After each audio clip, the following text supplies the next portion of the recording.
Welcome back. My name is Brenda Davis. I am a registered dietitian, author, speaker, and nutrition consultant. I receive book royalties from the book publishing company, HCI Books, and Harper. I just would like to start with an outline of what we're going to be covering. And this module is really divided into 3 parts. So we'll be covering 12 steps to a whole food plant-based diet. So we'll be covering the first in the first module, and then 2 to 6 in the second, and 7 to 12 in the third. So the outline for the entire 3 are, first of all, we'll be talking about why do whole food plant-based diets provide the most effective treatment for type 2 diabetes. And I'll provide a kind of an interesting case study. We'll talk about the diet goal. What are we trying to achieve here?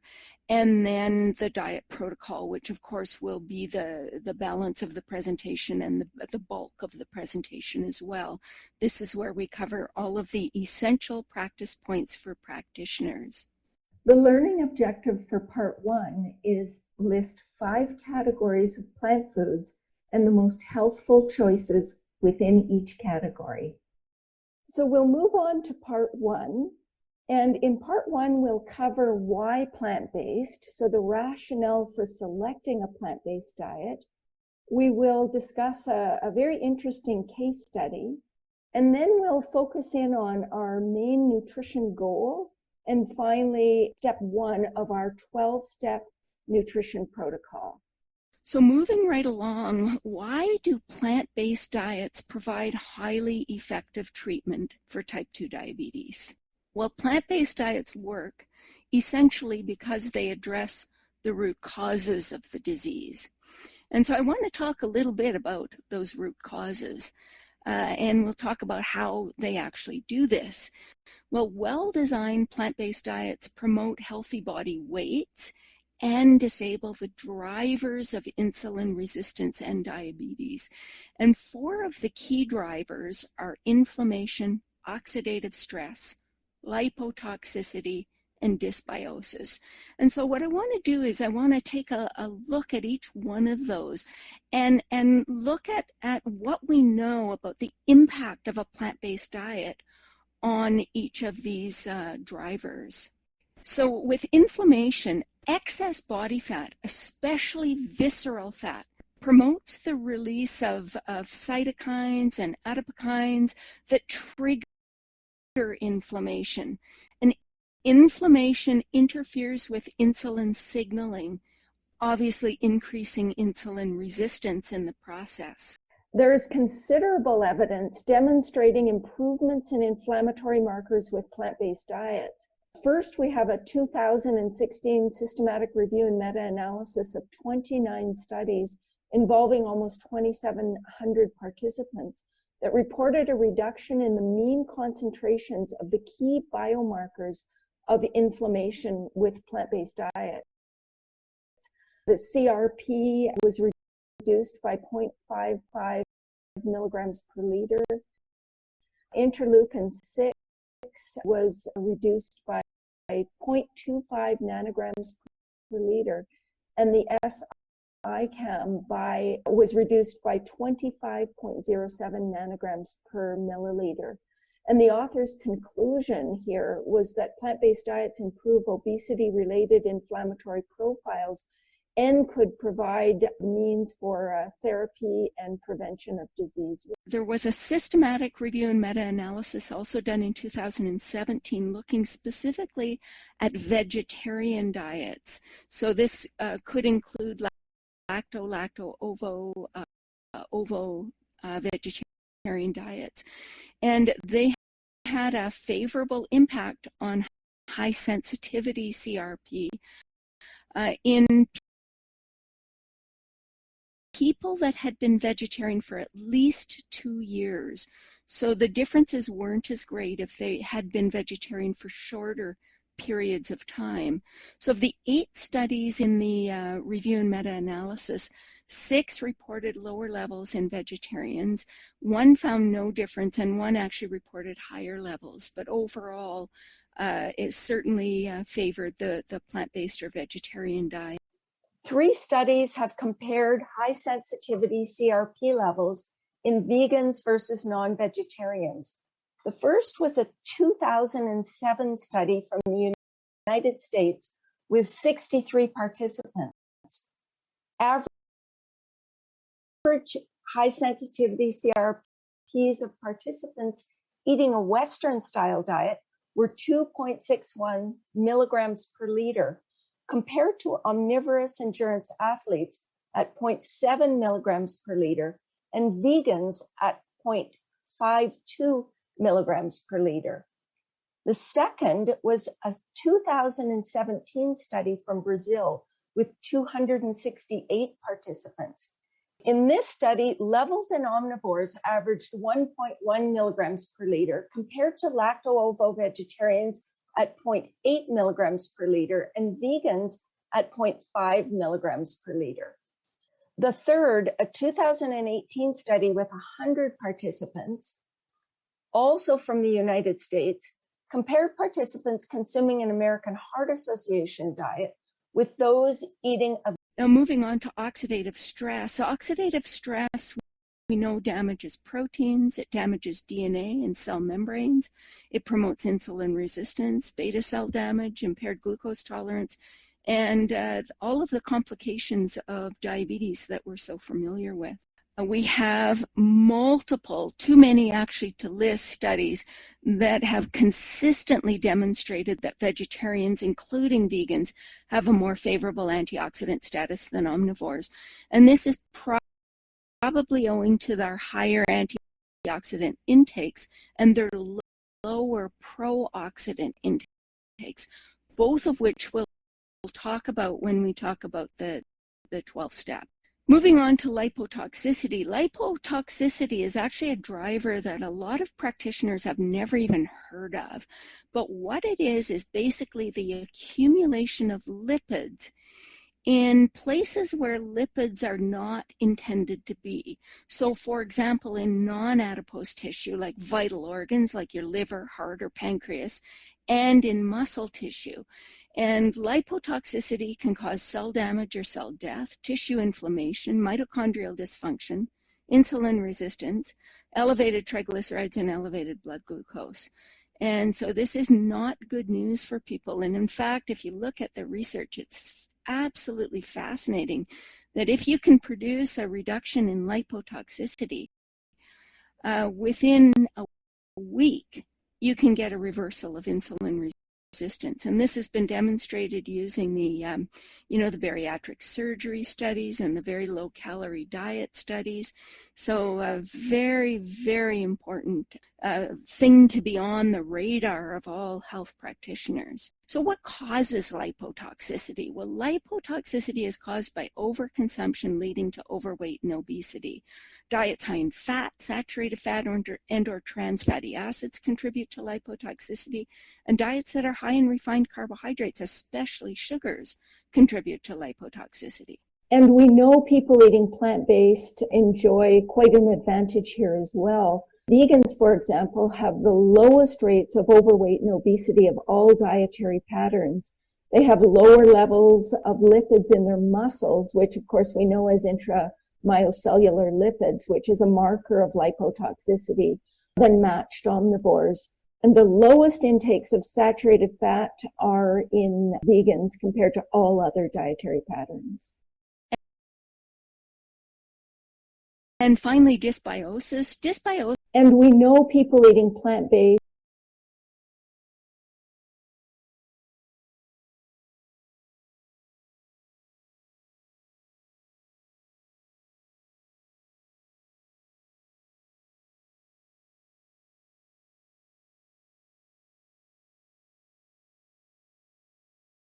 And finally, dysbiosis. Dysbiosis, of course, is an imbalance in microbiota. In other words, a lot of the unfriendly gut microbes versus the friendly microbes.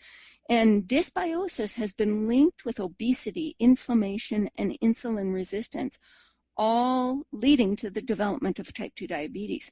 And the key mechanisms of action for the increased insulin resistance are when we have dysbiosis, it increases gut permeability and we get stuff leaking into the bloodstream that shouldn't be there and that triggers inflammation.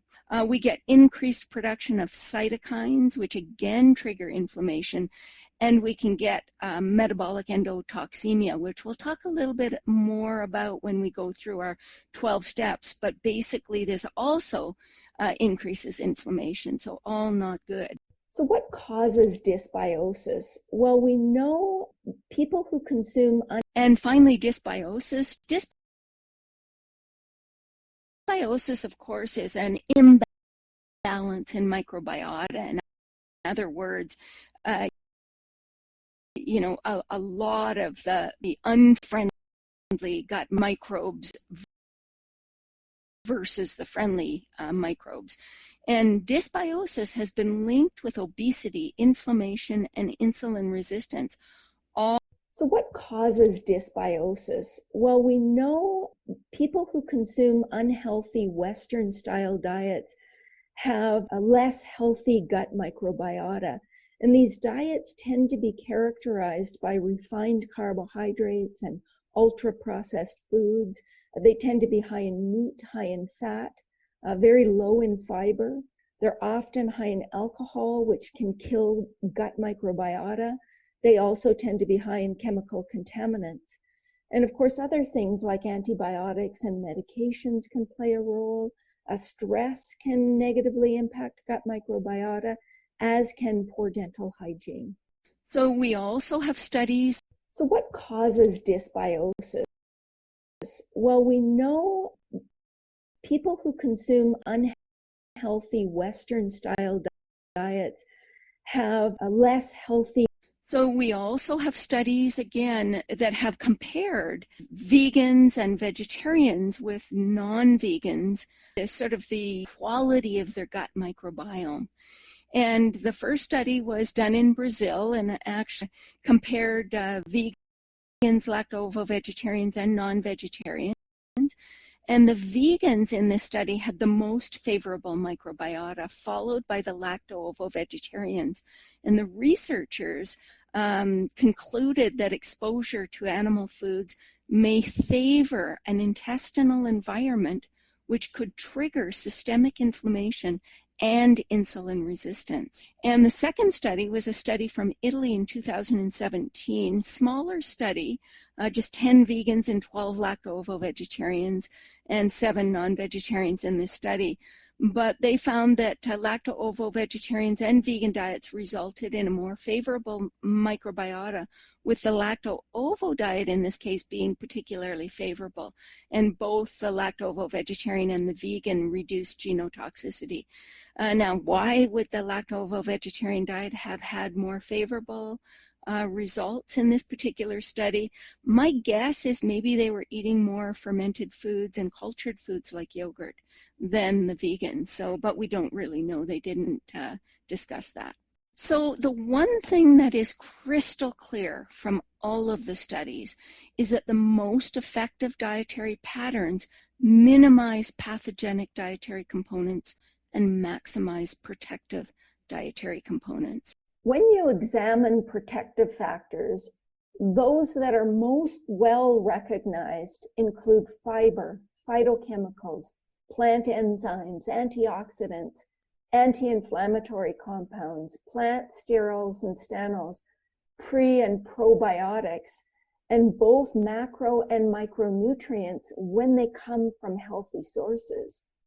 The one thing that becomes rather obvious when you examine this list is that all of these factors are found either exclusively or predominantly in whole plant foods.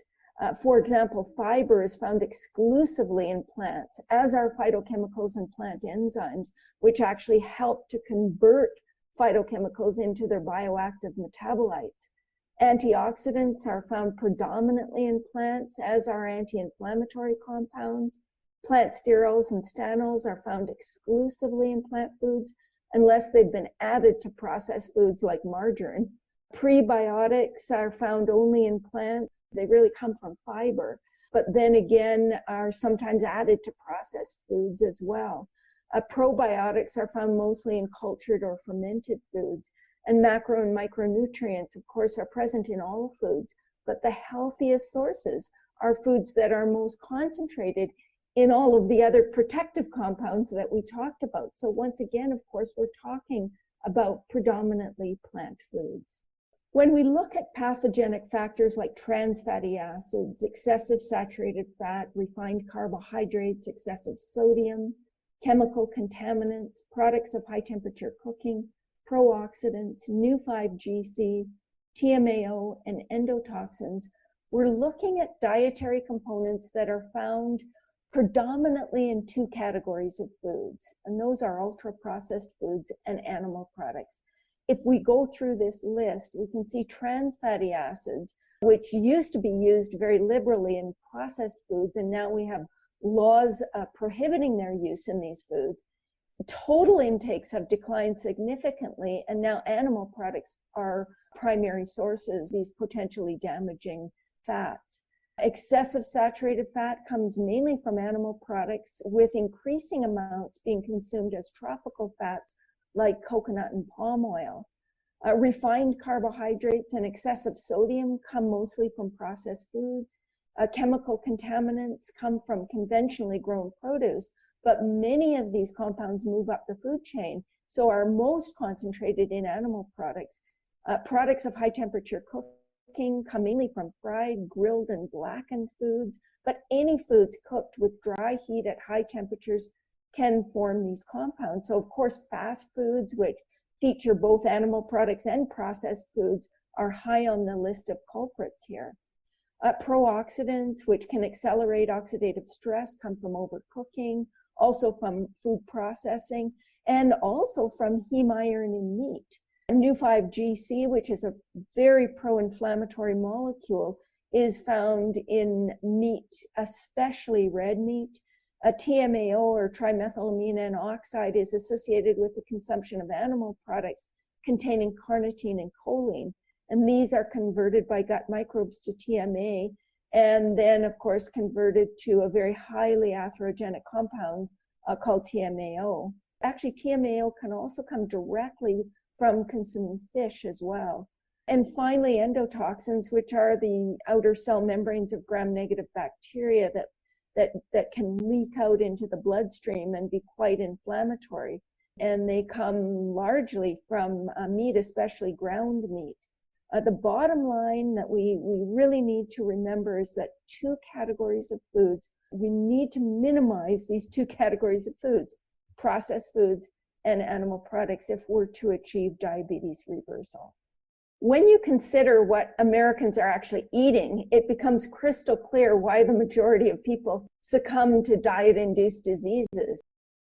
This pie chart provides average caloric intakes from various food categories, and an estimated 39% of our calories come from added fats, oils, and sugar, about 30% from animal products, about 9% comes from vegetables, fruits, and legumes, much of which, unfortunately, comes in the form of orange juice, French fries, and ketchup, and about 22% from grains, over 90% of which are refined. The goal, of course, is to consume 90% plus of our calories from whole plant foods. So it's no big surprise that most of what we eat is a threat to health.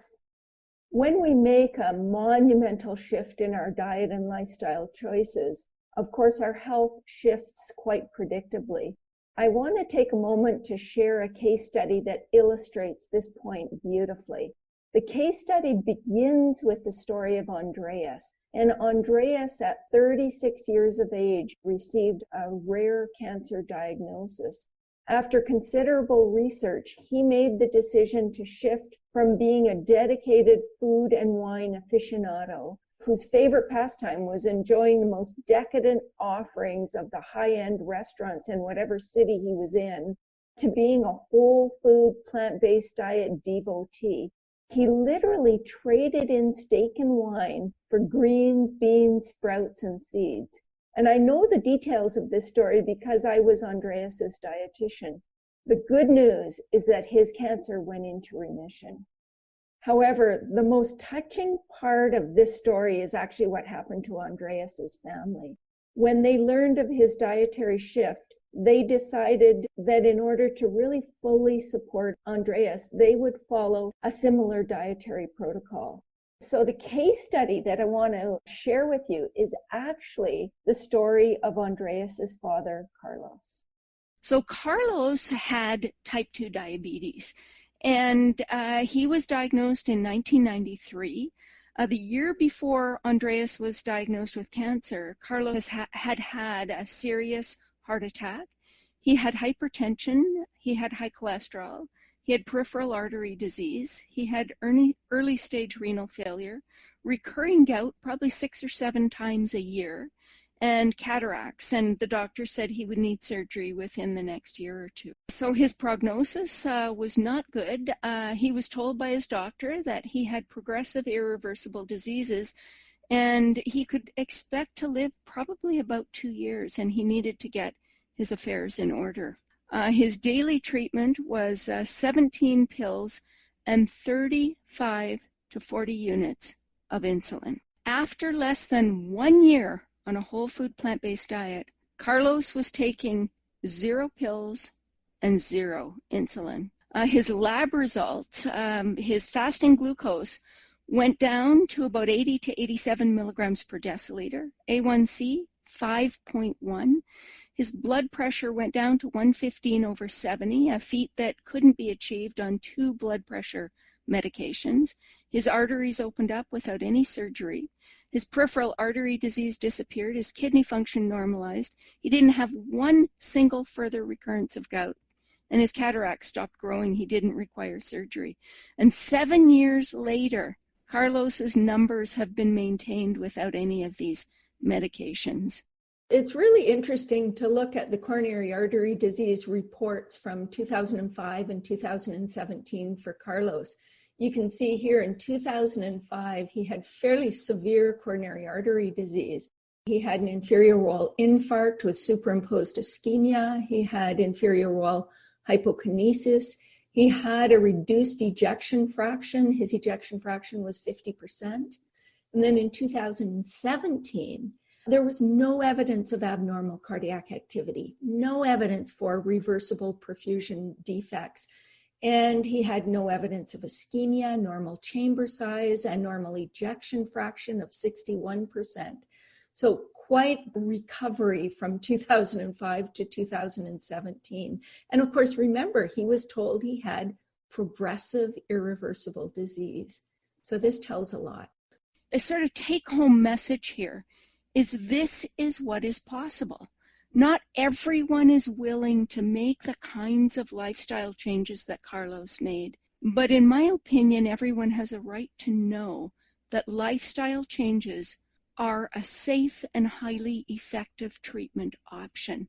People can't do this unless they know it's an option. And unfortunately, in our current medical system, it's not often offered as an option, and that's our job.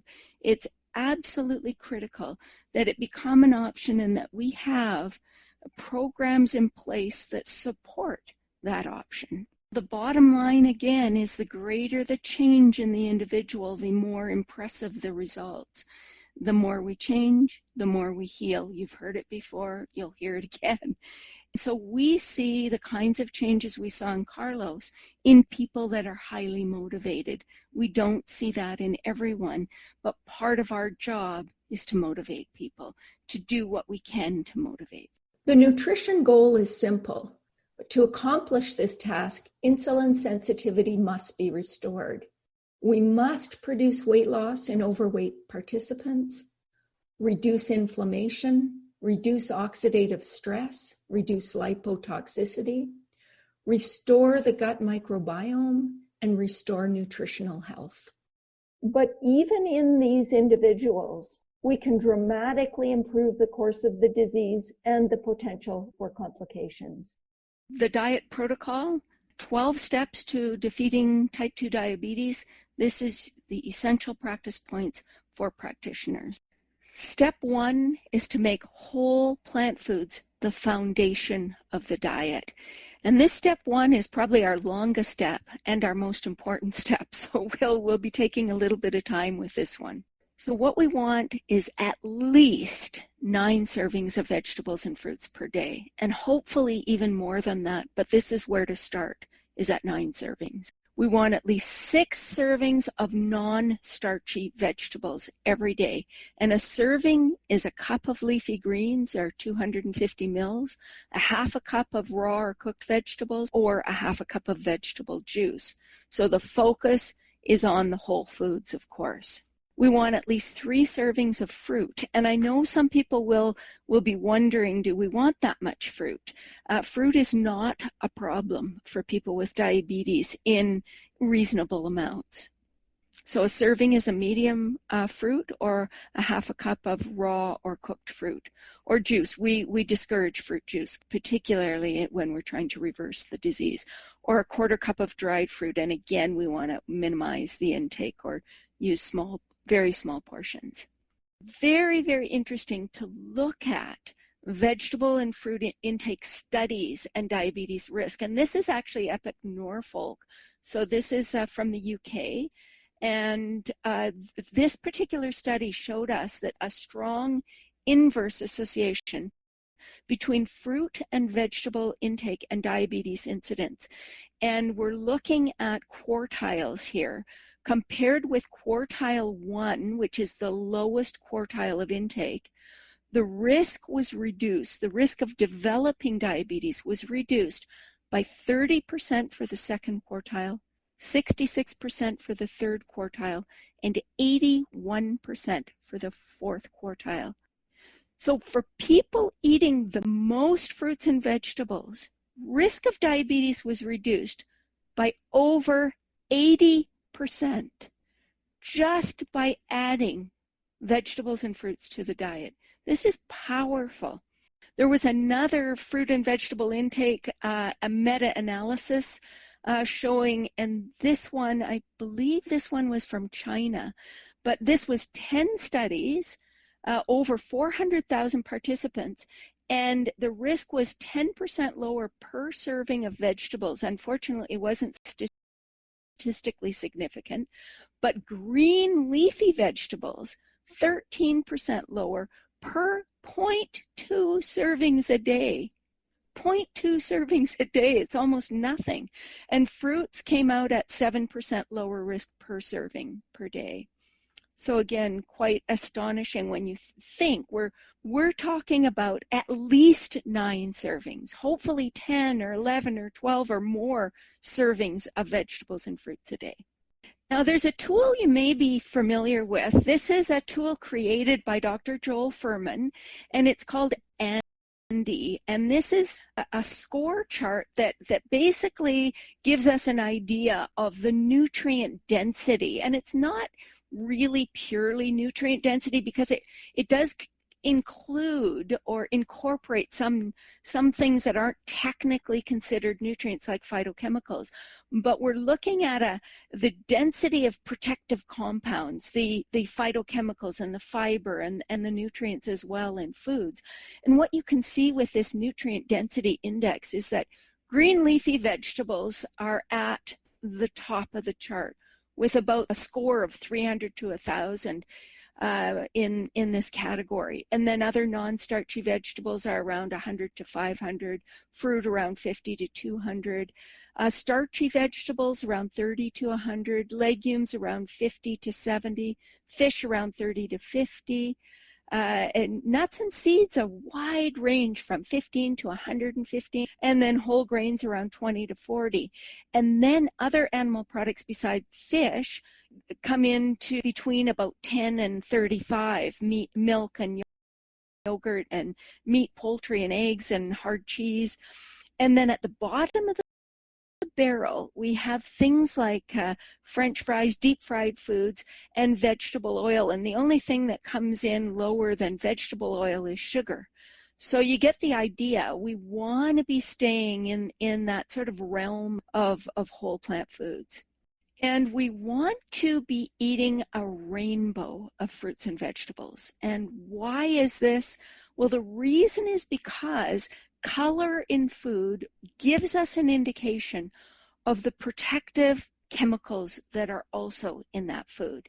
So, for example, purple blue is indicative of anthocyanins, and orange yellow of carotenoids, and red of lycopene. So you get the idea. Green chlorophyll covers a lot of the other colors in the foods. By including a range of color, we include a range of phytochemicals.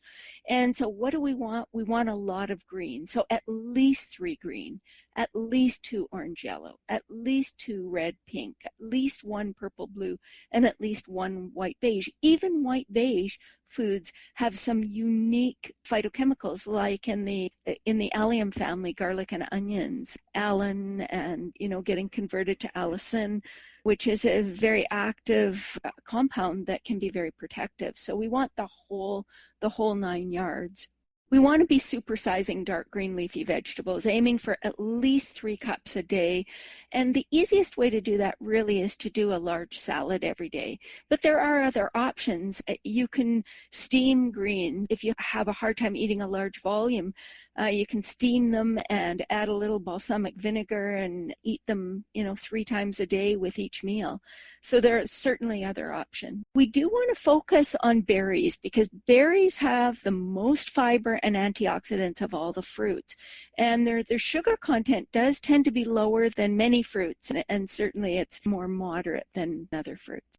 Next would be the foods within this group that we want to minimize our intake of. We do want to focus on berries because berries. Next would be the foods within this group that we want to minimize our intake of. These are foods that may be quite acceptable in moderate amounts for those who are healthy, but for those who are attempting to reverse disease, it's likely best to minimize these. And so this includes dried, unsweetened fruits. And if used, you want to make sure you're having only very small servings, as they're very concentrated sources of sugar. And fruits and vegetables preserved in jars or cans. And while these can be acceptable, generally fresh is preferred simply because of the state of the fiber and the rate of absorption and so forth. So if used, they definitely should be unsweetened and low or no sodium. Finally, fruit juices, and again, if used, they should be used only as a flavoring. One of the things that you might do is add an ounce to a glass of soda water just to give it a little bit of flavoring, or add a little bit of fruit juice to a salad dressing, for example. One thing that I love to do is to take antioxidant-rich juices like unsweetened blueberry or unsweetened pomegranate juice and freeze it in ice cube trays. And then you can just pop an ice cube into a glass of soda water and it gives a little bit of flavor and it looks pretty. That's the way you want to be using juices, not drinking 8 ounces at one go. We want to be aiming for at least 2 servings of legumes and legume alternatives like tofu or tempeh every day. And a serving is a half a cup of beans or lentils, about a half a cup of tofu or tempeh, or a cup of peas. And again, if we look at studies on legume intake and diabetes risk, we want to be aiming for at least 2 servings of legumes and legume alternatives like tofu or tempeh every day. And a serving is a half a cup of beans or lentils, about a half a cup of tofu or tempeh, or a cup of peas. And again, if we look at studies on legume intake and diabetes risk, the incidence of type 2 diabetes in almost 65,000 women was found to be reduced by 38% in the people eating the most versus the least legumes, and they looked at quintiles in this study. And then for soybeans, the highest versus lowest quintile of intake resulted in a 47% risk reduction. So certainly legumes, including soybeans, can be very, very protective against diabetes. There was a study in India looking at the association between legume intake and diabetes risk. And of course, again, we saw an inverse association. And even after adjusting for confounding variables, including body fatness or BMI, We saw daily intake reducing type 2 diabetes risk by 54% and weekly intake by 49%. So weekly intake, that surprised me. I would have thought it wouldn't have had near as big of an impact, but even weekly intake was good. So what we're advocating daily intake and at least 2 servings a day. We want to be sticking mostly to less processed choices like beans, lentils, split peas, tofu, and tempeh. The more processed choices, of course, are things like veggie meats. And not that they can't have a place in the diet, they actually can. But I would advocate them being more an occasional treat and choosing the organic versions of those products. And choosing the less processed of the veggie patties. Some are made with quinoa and black beans, for example. So those would be good choices. So legumes are your number one choice. You want to include at least 1 serving as whole legumes, beans or lentils every single day. It can be for breakfast, lunch, or dinner. It doesn't matter, but at least one of your choices has to be whole beans. And the reason is simple. This is where the fiber's at. This is where you're going to get the biggest bang for your buck in terms of gut microbiota, all of those things. So we want 1 whole legume at least. So next in this category, we would want to minimize veggie meats, especially those with added fat and salt, and ready-made canned or frozen bean dishes with added fat and salt. Next on the list is whole grains and starchy vegetables. And 1 serving is a half a cup of grains or starchy vegetables. So why put grains? Next on the list is whole grains and starchy vegetables. And 1 serving is a half a cup of grains or starchy vegetables. So why put grains and starchy vegetables in the same group? Well, the reason is simple. Both of these categories are relatively concentrated carbohydrate sources. The carbohydrate content of starchy vegetables is actually closer to the carbohydrate content of grains than it is to the carbohydrate content of other vegetables. So if we look at the carbohydrate content of foods, what we see at the sort of upper end between 30 and 60 plus grams of carbohydrate per serving are things like grains and starchy vegetables like corn or potatoes. So these are really our more concentrated sources. Then next we would have some starchy vegetables like squash and even sweet potatoes, and some fruits like mango. Even apples would be in that category at about a large apple at about 30 grams, a medium banana about 27. And then on the lower end of the scale, we've got the vegetables like turnips and green beans and eggplant. And then of course all the leafy greens, which have almost none. They're about a gram per cup because they're so low in calories. So what do we know about whole grains and type 2 diabetes risk? We have 3 comprehensive studies to answer this question, 2 meta-analyses, and a report that combines results from 3 prospective studies. The first meta-analysis included 66 studies and was released in 2012. Type 2 diabetes risk was 26% lower in those eating 3 to 5 servings of whole grains per day compared to those who never or rarely ate whole grains. The second, a 2013 meta-analysis, included 16 studies and reported a 32% risk reduction per 3 servings of whole grains consumed per day. The third report of 3 prospective studies found a 29% risk reduction in the highest versus lowest whole grain intake groups.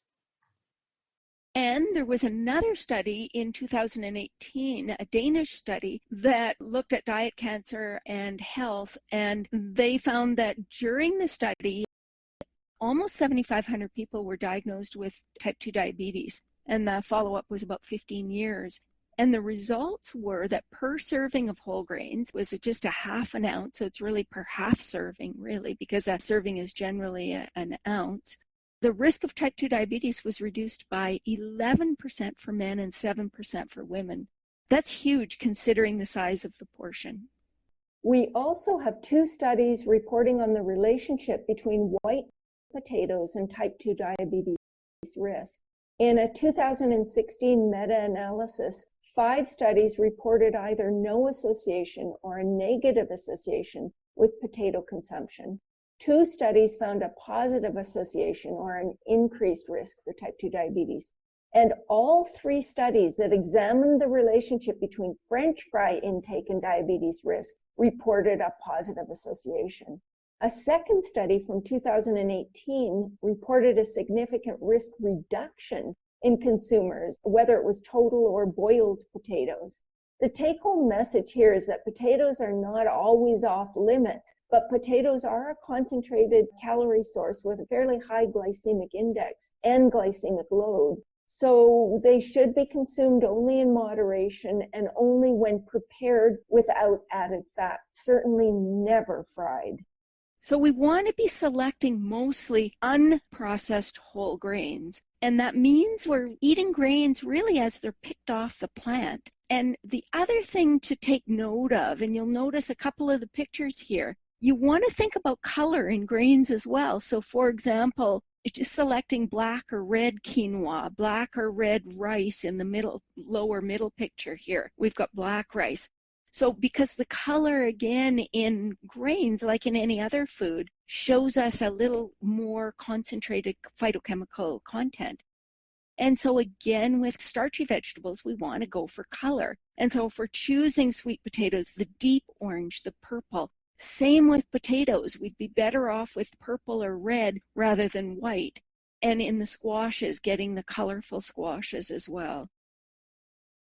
And when it comes to whole grains and starchy vegetables, we do need to control portion sizes. And so again, with starchy vegetables, we want to go for color. And so if we're choosing sweet potatoes, the deep orange, the purple, same with potatoes. And when it comes to whole grains and starchy vegetables, we do need to control portion sizes. While these are very high fiber, healthy foods, they are more concentrated in carbohydrates and calories. So portion sizes need to be controlled in overweight patients. I'll never forget when I started out with Marshall Islands research back in 2006. We decided that we would allow unlimited servings of brown rice and barley. And so we would put out a big bowl and let people help themselves to all of our high fiber, wonderful whole plant foods. And within a couple of days, we found that we just couldn't do that. Their sugars were through the roof at night when we did that. So we started measuring out half-cup portions and got their blood sugars under control in a rush that way.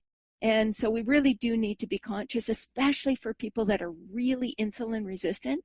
They can be somewhat carbohydrate intolerant, especially before we get rid of lipotoxicity and inflammation and oxidative stress. So in the early stages of treatment, we really need to be careful of that.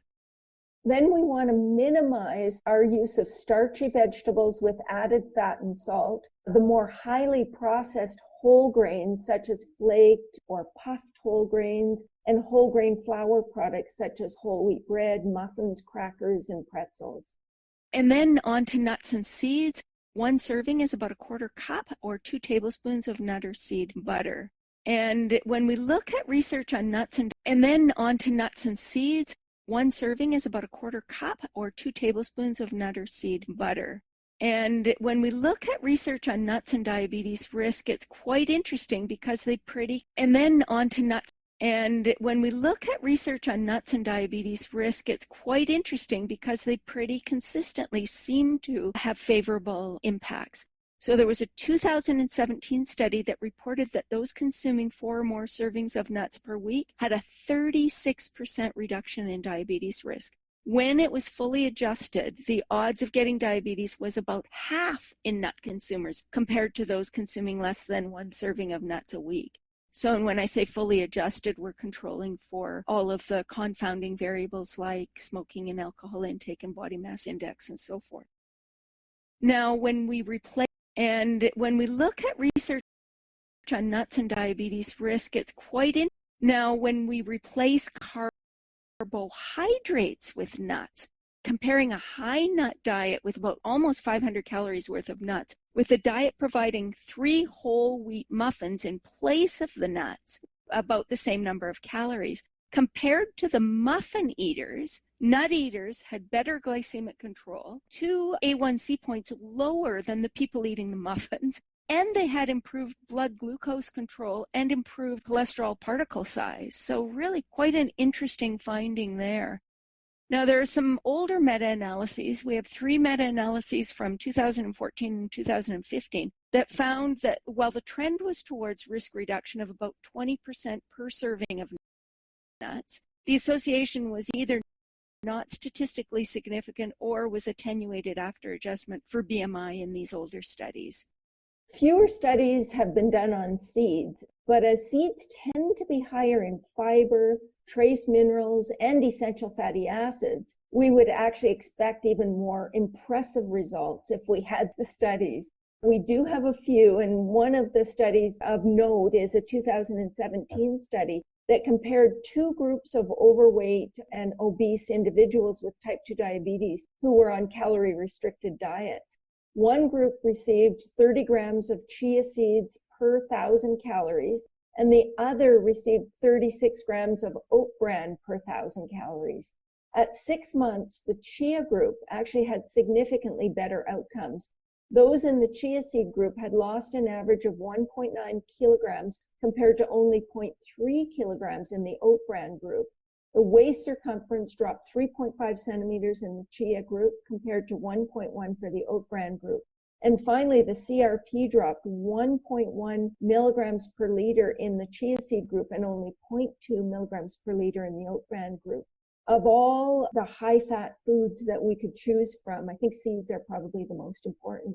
They add fiber, essential fats, protein, trace minerals, and a host of phytochemicals to the diet. So we really do want to emphasize them. So, but where nuts and seeds are concerned, variety really is key.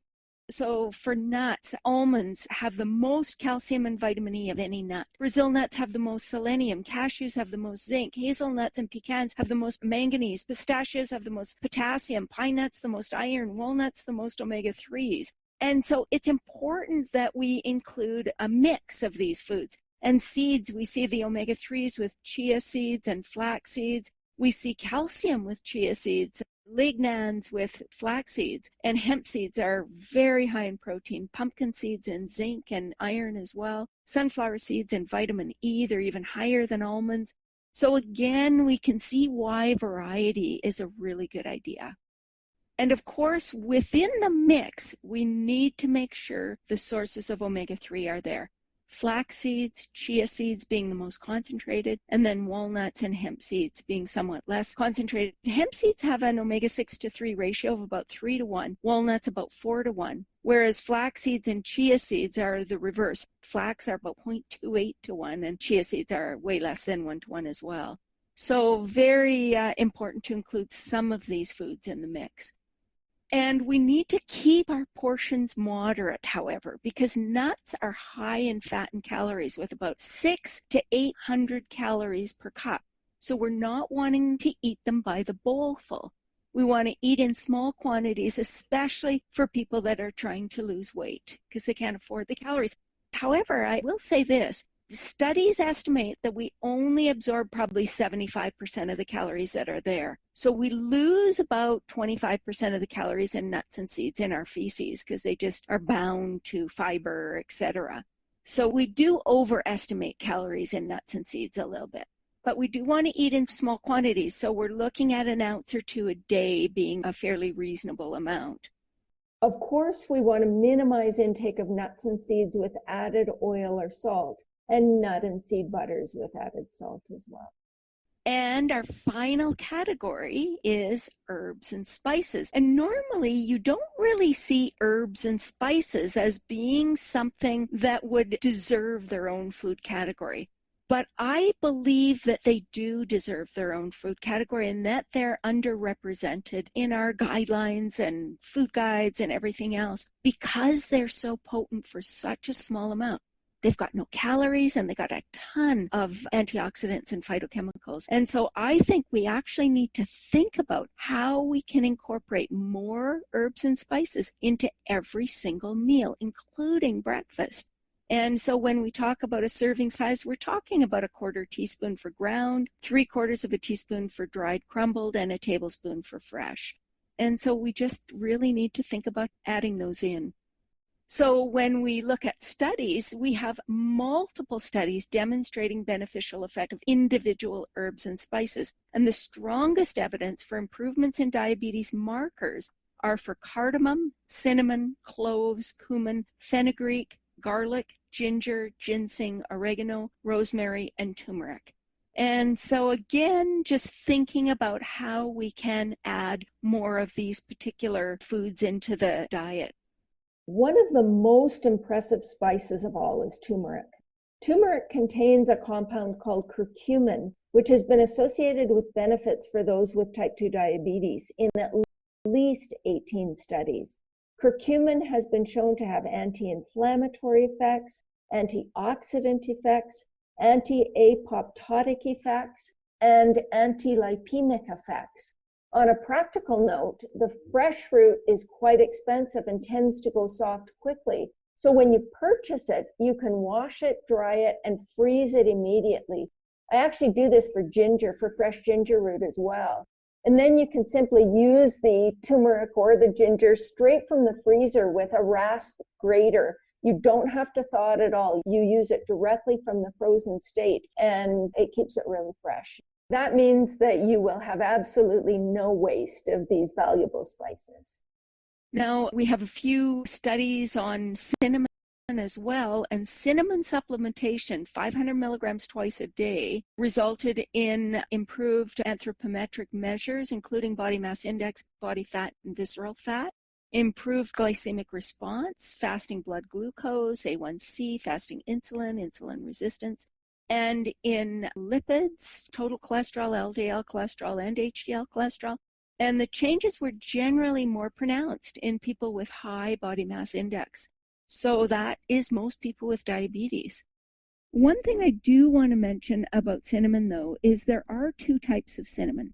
The cinnamon that's most commonly used throughout North America, and is the cinnamon we just buy in the grocery store on a regular basis, is called cassia cinnamon. It contains coumarin, which in large amounts can be somewhat toxic to the liver. And so there are actually some countries that suggest an upper intake of cassia cinnamon being no more than a third to a teaspoon daily for a 176-pound person. So I think if we're using it, we do need to be somewhat conscious, because people get excited when they hear that cinnamon can help reduce postprandial blood glucose or whatever it is. And so they just start pouring it on. They'll have a teaspoon 3 times a day. And so people need to be aware that it can be toxic in large amounts. Now, we can either limit the intake of cassia cinnamon to, not more than probably a half teaspoon a day, I would say. Or we can use a different kind of cinnamon called Ceylon cinnamon. And Ceylon cinnamon actually contains very little coumarin, if any. And the taste is milder than regular cassia cinnamon. To be honest, I'm not as fond of the taste. It's nice, but it just doesn't have quite that intense cinnamon taste. But I buy it anyway because it doesn't contain the coumarin, so it's quite safe. And what I do actually is I order it online, and that way you can get a really good price. You can get a large bag. I freeze the bag, take out what I need, and use it slowly that way. So when it comes to herbs and spices, we want to incorporate them at every meal. So breakfast, lunch, and dinner, we want to expand our variety and add some ethnic options, because I find that generally ethnic foods, whether it's Asian or Indian or Chinese or Mexican or whatever it is, they tend to know how to use these things. And so we can learn from them. And then we can also drink spice and herb infused teas. And we can add fresh herbs in salads and use them quite liberally. In summary, we listed 5 categories of plant foods and the most healthful choices within each category. This concludes part 1 of